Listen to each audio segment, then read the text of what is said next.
The Dowager Duchess had chosen her the way one chooses curtains, for her ability to hang quietly in the background and complement the existing arrangement without drawing attention to herself. Nell Ashford knew this because the Dowager had said so. Not in those words. The Dowager Duchess of Moresby was too refined for such bluntness, but in the particular way she had presented Nell to her son on the afternoon of their introduction, standing in the drawing room at Moresby Park with her hand on Nell's elbow, guiding her forward the way one guides a piece of furniture into position. This is Miss Ashford. She is everything we discussed. Everything we discussed. Nell had heard those words and understood them perfectly. She was 22.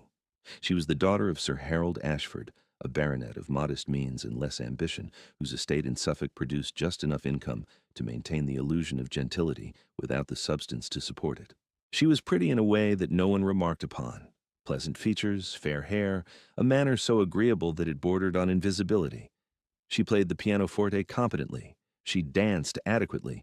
She had been educated sufficiently. She was, in every particular, sufficient, which was precisely the quality the Dowager had been looking for. The Dowager had been looking for a daughter-in-law who would not challenge her. This was not a secret. It was the architecture of the entire arrangement, as visible and load-bearing as the columns in the entrance hall.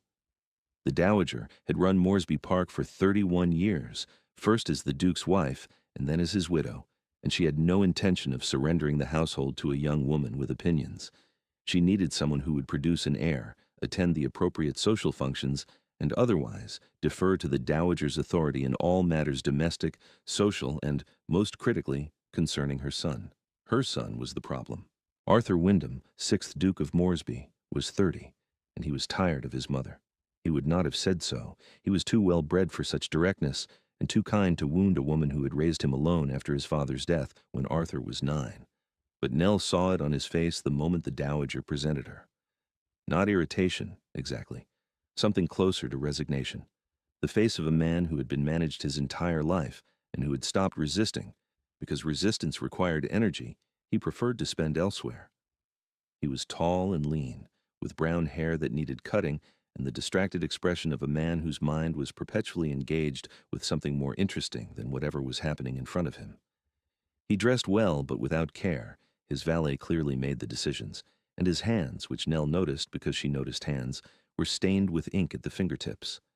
He had been writing, or reading, or both. He was, she would later learn, always either writing or reading, frequently simultaneously, and the ink stains were so permanent a feature of his person that Mrs. Cathcart, the housekeeper, had stopped trying to remove them from his cuffs and had simply ordered additional white shirts.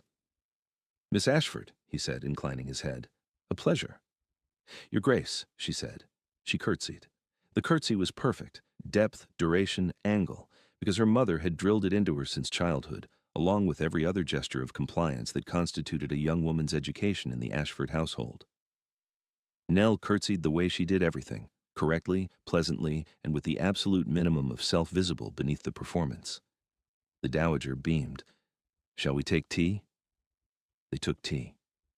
The Dowager led the conversation with the practiced authority of a woman who considered conversation a form of governance. She asked Nell about Suffolk, about her father's estate, about her accomplishments, the pianoforte, the watercolors, the needlework, and Nell answered each question with the polished docility that the Dowager had been promised by Lady Whitfield, who had recommended Nell with the specific endorsement. "She will give you no trouble." Arthur drank his tea and said very little. He looked out the window twice. He shifted in his chair 3 times. He was, Nell observed, counting the minutes until this was over, and he was doing it with the quiet desperation of a man who had been through this particular performance many times before and knew exactly how long it lasted. On the 4th occasion that his gaze drifted to the window, Nell followed it. Beyond the glass, the grounds of Moresby Park stretched toward a line of ancient oaks, and beneath the oaks, partly obscured by the angle of the window, was a structure she could not quite identify, something between a greenhouse and a workshop, with glass panels on the roof and what appeared to be a telescope mounted on a platform beside it. "What is that building?" she said. The Dowager's mouth tightened. Arthur's gaze came back from the window. For the first time since the introduction, he looked at Nell directly. not with the polite, unfocused attention of a man going through the motions, but with the sharp, specific interest of someone whose private world had just been acknowledged. "That is my observatory," he said. "I study. Arthur's hobbies are very absorbing," the Dowager said in the tone one uses to close a subject. "More tea, Miss Ashford?" "I should like to hear about the observatory," Nell said. The words came out before she could stop them. They were not the words of the woman the Dowager had chosen. They were not agreeable, not deferential, not the appropriate response to a social cue that clearly meant, "Do not pursue this." They were the words of a different Nell, the one who existed beneath the curtsies and the pleasant smile and the watercolors, the one who had been sealed away so thoroughly that her occasional appearances startled even herself. The Dowager's expression did not change, but the temperature at the tea table dropped by several degrees. Arthur set down his cup. "I study astronomy," he said. "I have been cataloging variable stars in the constellation of Cygnus for the past 3 years. The observatory allows me to make observations year-round, which the Royal Astronomical Society has found useful, though my mother considers it an eccentricity." "It is an eccentricity," the Dowager said, "but a harmless one." "Variable stars change their brightness over time," Arthur continued, speaking to Nell now as though his mother had not spoken. "The question is whether the variation is intrinsic, the star itself changing, or extrinsic, caused by something passing between us and the star. The distinction matters because it tells us whether we are seeing the object as it truly is, or only as it appears." He stopped. He looked at her. And Nell understood, with a clarity that arrived like a window being thrown open in a room she had assumed was sealed, that he was not talking about stars. The courtship, if it could be called that, proceeded along the lines the Dowager had drawn. Nell visited Moresby Park twice more during the season. She sat in the drawing room and answered questions and played a piece on the pianoforte that was technically accomplished and emotionally vacant, which was what was expected. And she wore the dresses her mother had selected and smiled the smile her mother had approved and did everything that everything we discussed required her to do. Arthur proposed on her third visit. He did it in the drawing room, with his mother present, in the manner that the Dowager had clearly choreographed, formal, brief, and concluded with a handshake rather than any gesture that might suggest actual feeling. Nell accepted. She accepted because she had been raised to accept, because her father needed the connection, because her mother had told her that this was the best she could hope for, and Nell, who had spent 22 years being told what she could hope for and adjusting her expectations accordingly, believed her. They married in the chapel at Moresby in September. The wedding was elegant, restrained, and entirely the Dowager's production. Nell wore a gown the Dowager had selected. The flowers were the Dowager's choice. The music was the Dowager's preference. Nell walked down the aisle and thought, "I am marrying a house, not a man, and the house already has a mistress." The first month was precisely what the Dowager had intended. Nell occupied the rooms that had been designated for the Duchess, a suite on the second floor that had been redecorated in pale blue, a color the Dowager had chosen because it was calming and which Nell privately found oppressive. She breakfasted with Arthur, who read the astronomical journals that arrived weekly from London and occasionally looked up to ask if she was well. She lunched with the Dowager, who asked questions that were not questions, but instructions disguised as conversation. "You will wear the cream silk to the Fenwicks dinner, of course. The household menus are managed by Mrs. Cathcart and myself. You need not trouble yourself. Arthur prefers to dine early. You will find it easier to adjust your own schedule." Nell adjusted. She adjusted the way she had adjusted her entire life, smoothly, invisibly, without complaint. She wore the cream silk. She deferred to Mrs. Cathcart.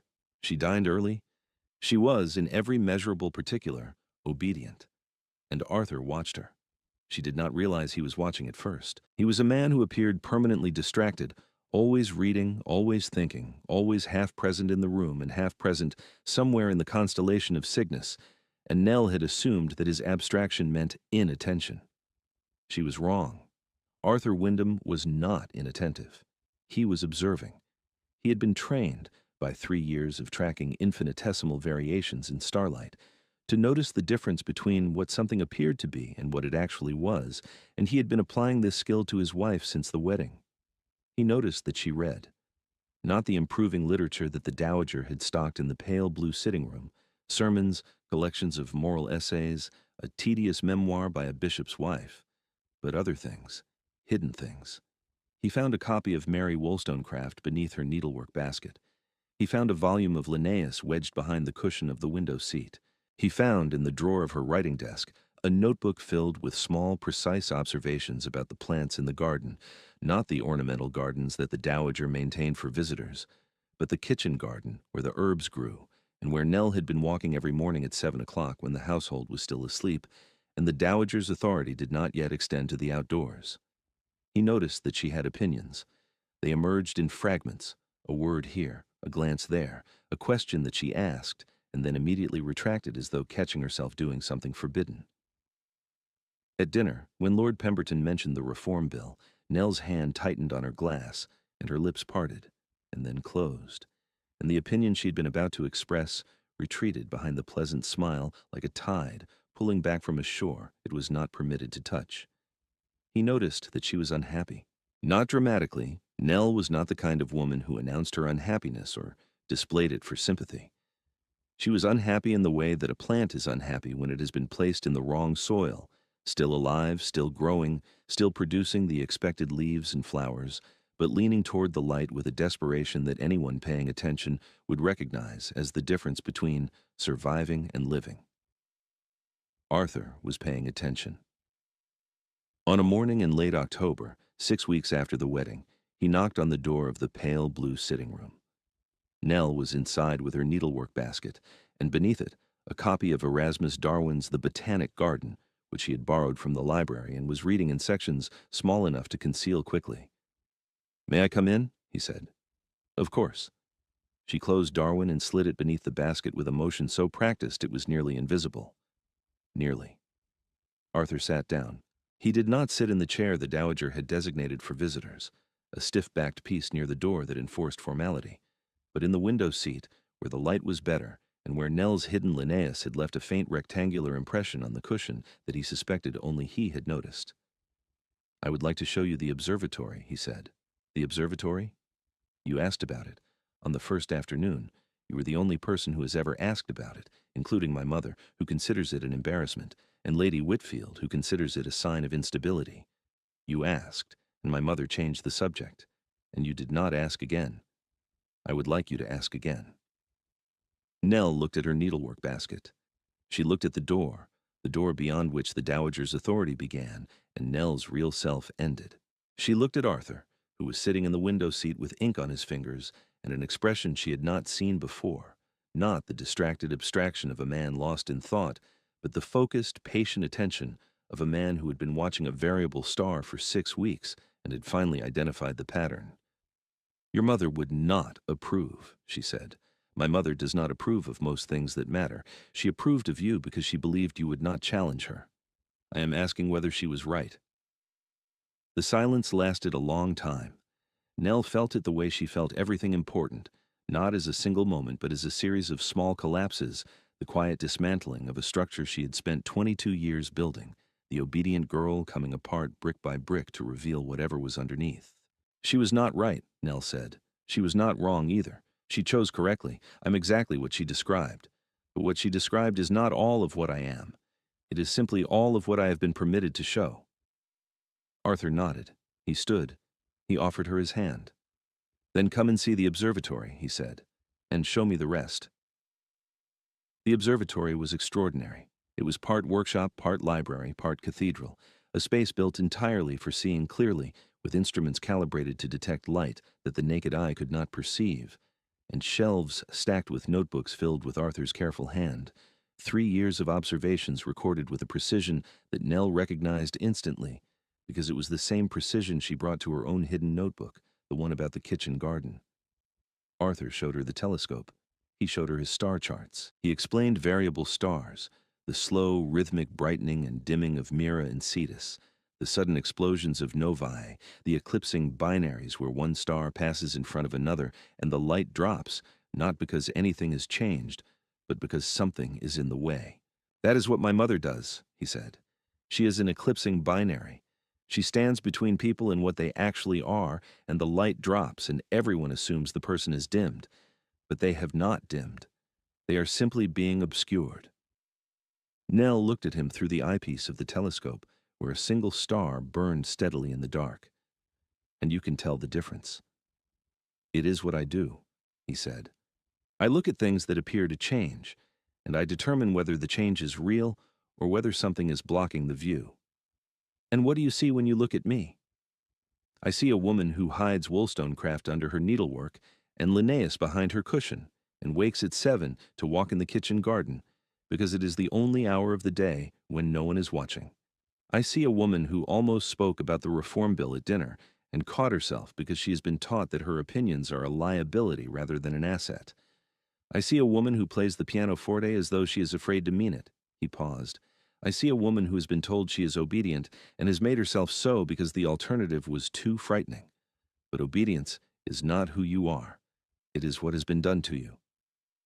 Nell stood in the observatory with the telescope and the star charts and the ink-stained notebooks, and she felt something she had not felt since childhood, since before her mother had begun the long, patient work of sanding away every edge and every corner until Nell was smooth enough to fit into whatever space was offered to her.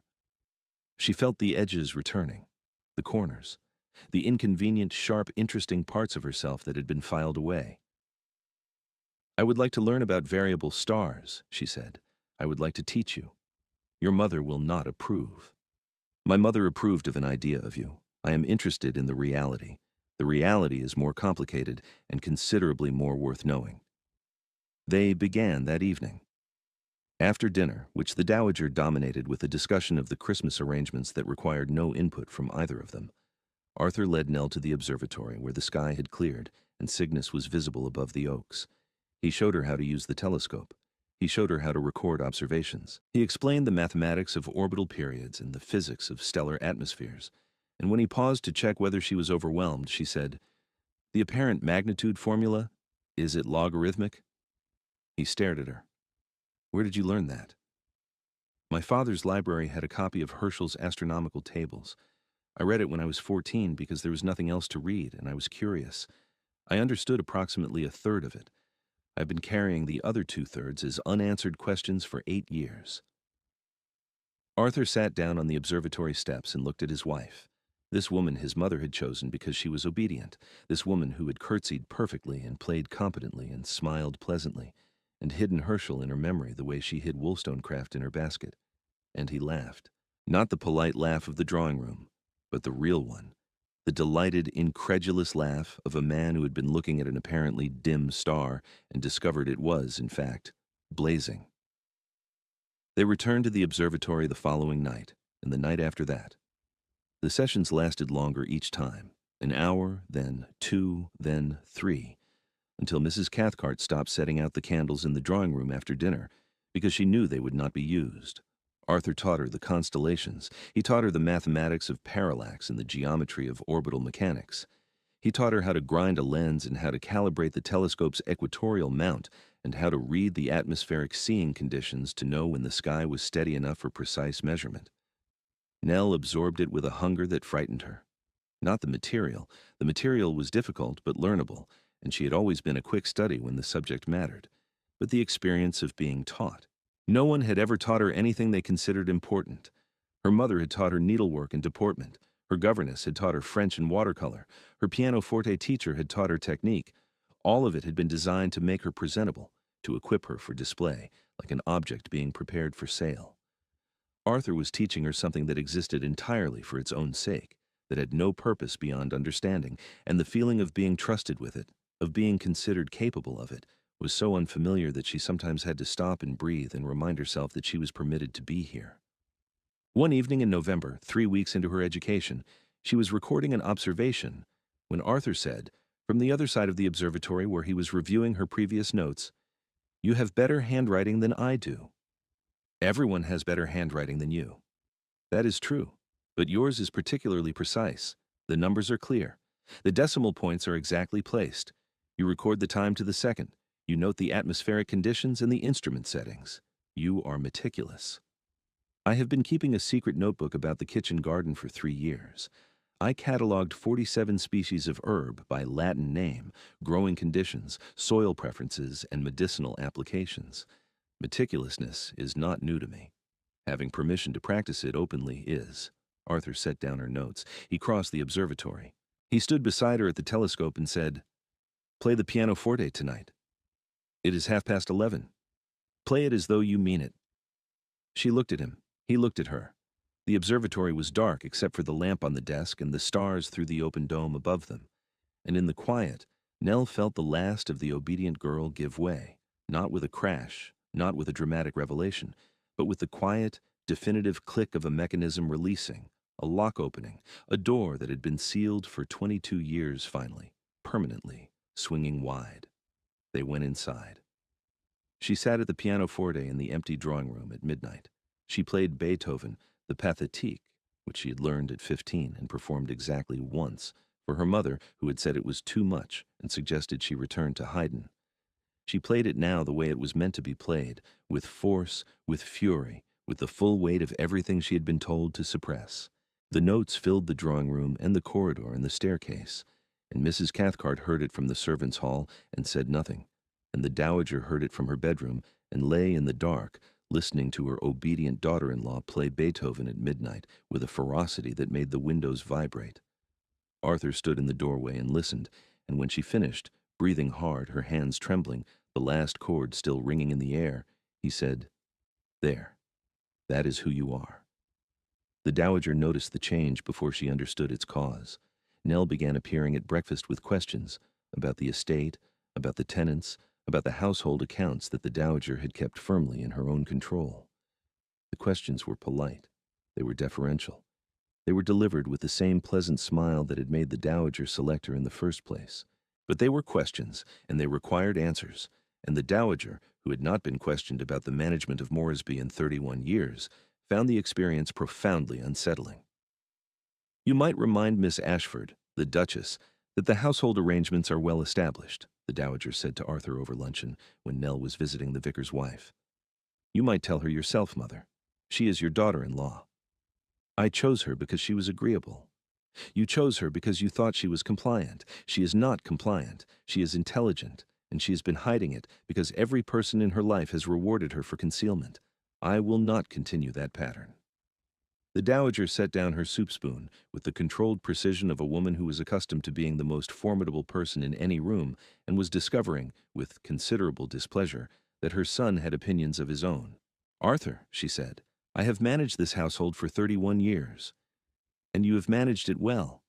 But Nell is the Duchess now, and the Duchess should manage the household. That is, as you have told me many times, the natural order." He had used her own argument against her. The dowager recognized this.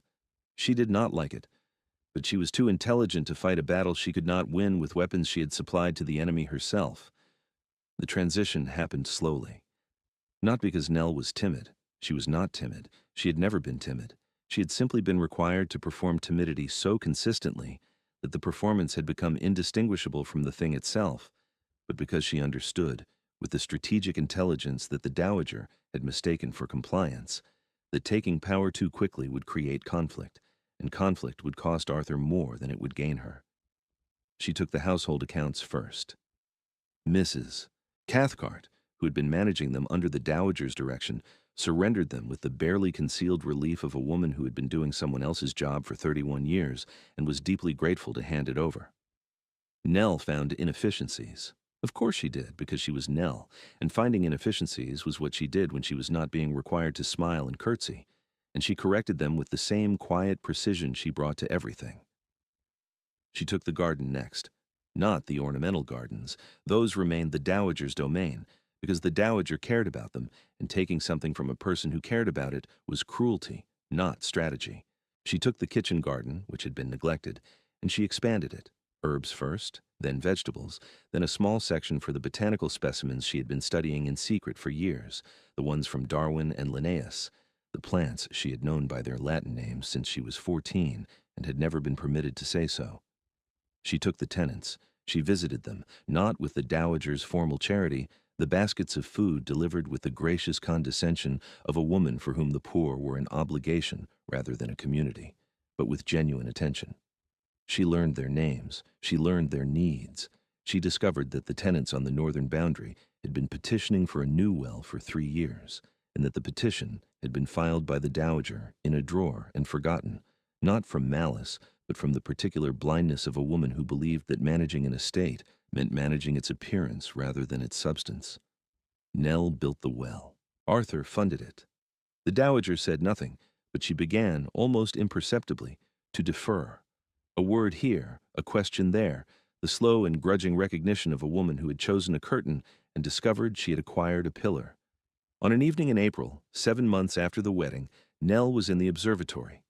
She had been recording observations for 3 months now, her own notebook, her own handwriting, her own data, and she had found something.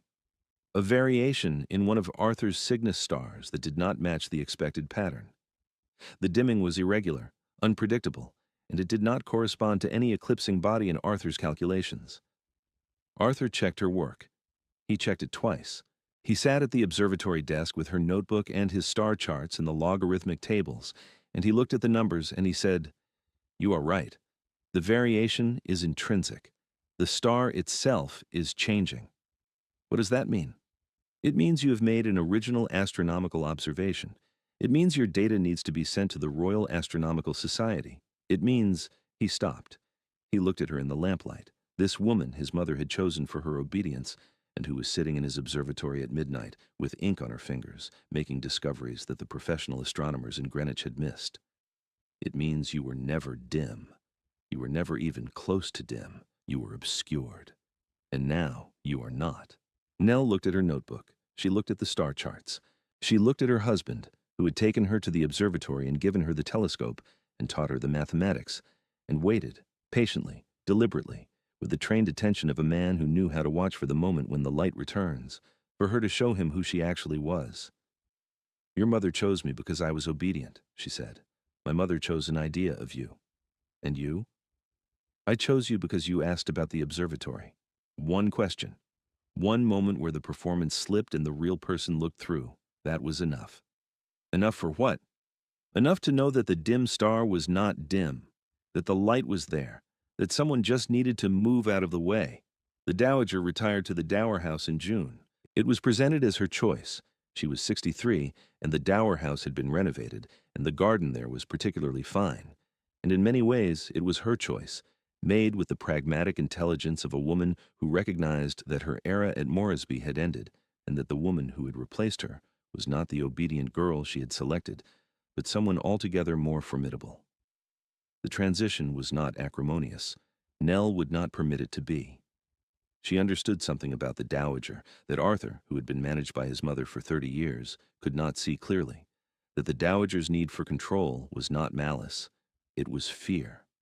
She had lost her husband at 32 and had been left with an estate, a title, and a 9-year-old son, and she had survived by controlling everything within her reach, because the alternative, trusting other people to manage what she had been left to protect, required a faith in others that her widowhood had destroyed. Nell understood this because she recognized it. The dowager had built a fortress of control around Moresby for the same reason Nell had built a fortress of obedience around herself, because the world had taught them both that vulnerability was dangerous, and the only difference between them was the form their armor took. The dowager armored herself with authority. Nell had armored herself with compliance. Neither of them had been free. On the morning the dowager moved to the dower house, Nell walked her through the garden, the ornamental garden, the dowager's garden, which Nell had deliberately left untouched, and she said, "I should like you to continue managing this garden. It is yours. You built it, and you understand it, and I would not presume to improve upon something that does not need improvement." The dowager looked at the roses she had planted 20 years ago, and the lavender borders she had designed, and the espaliered pear trees she had trained along the south wall with the same patient determination she had brought to everything. She looked at Nell, who was standing beside her in the morning light with ink on her fingers and the pleasant smile entirely absent, replaced by something the dowager had not expected. Respect. Not deference. Nell had stopped deferring weeks ago, but genuine respect, offered freely by a woman who owed her nothing. "You are not what I chose," the dowager said. "No, you are better." She said this quietly, as though the admission cost her something, which it did. "I chose a girl who would not challenge me. I got a woman who challenged my son to become the man I always hoped he would be. The result is not what I intended, but it is, she paused, it is satisfactory. From the Dowager Duchess of Moresby, this was the equivalent of a standing ovation. She visited every Sunday for dinner. She brought opinions about the garden and the menu and the appropriate length of hemlines. And Nell received every opinion with the same pleasant smile that had won the Dowager's approval in the first place.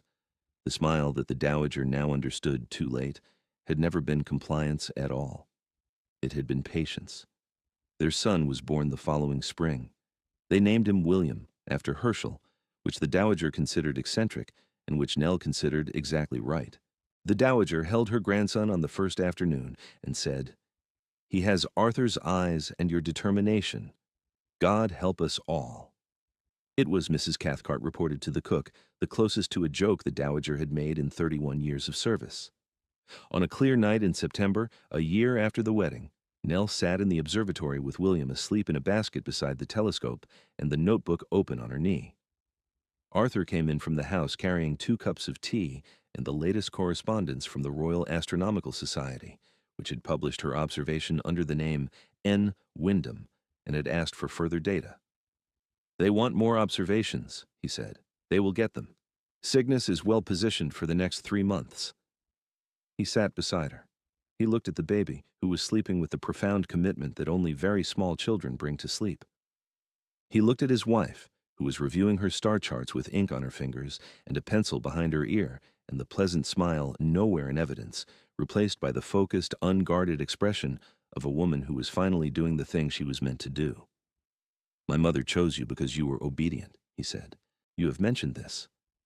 I chose you because you were not." She looked at him over the top of the star charts. "You did not know I was not obedient. You suspected. I observe variable stars for a living. I know the difference between a star that is dim and a star that is being blocked. You were being blocked. I could see the light leaking around the edges. That is the most romantic thing anyone has ever said to me, and it is about astrophysics. Everything worth saying is about astrophysics." She laughed, the real laugh, the uncontrolled one, the one that had nothing pleasant or obedient about it, and everything to do with the uncomplicated joy of being married to a man who saw the universe in everything and saw her in the universe.